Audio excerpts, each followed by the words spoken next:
Hi everyone, and welcome to another video of our van build series.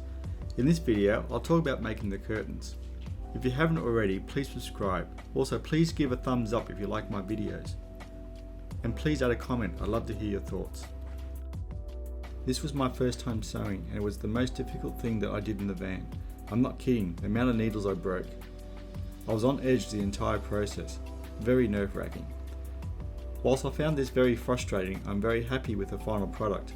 Would definitely do it again when it comes to time to replace them.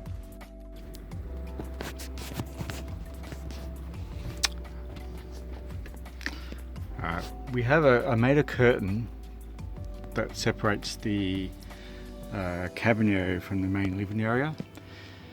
It does two purposes.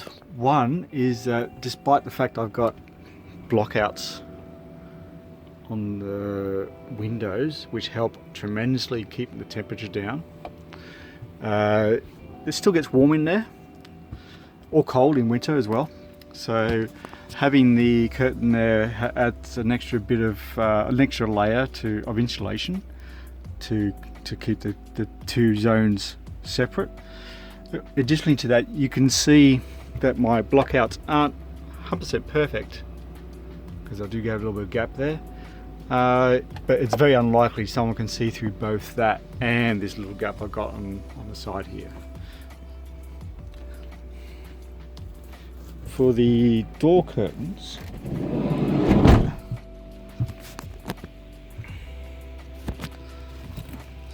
this fly screen up. Yeah.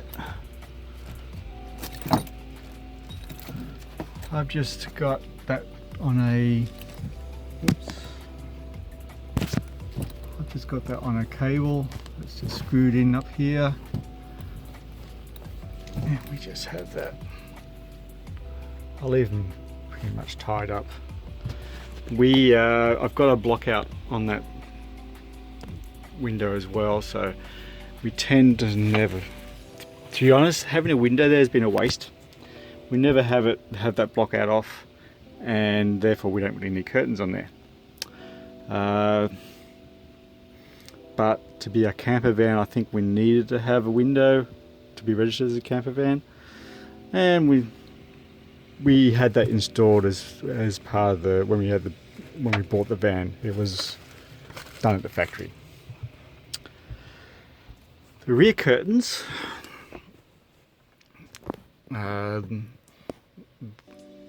they help to keep the cold out because this van comes with windows on the back. So that helps keep the cold out and the heat, I guess, and gives you the extra level of privacy. Again, I've got blockouts on the back windows, so it just adds extra level. Now they're installed.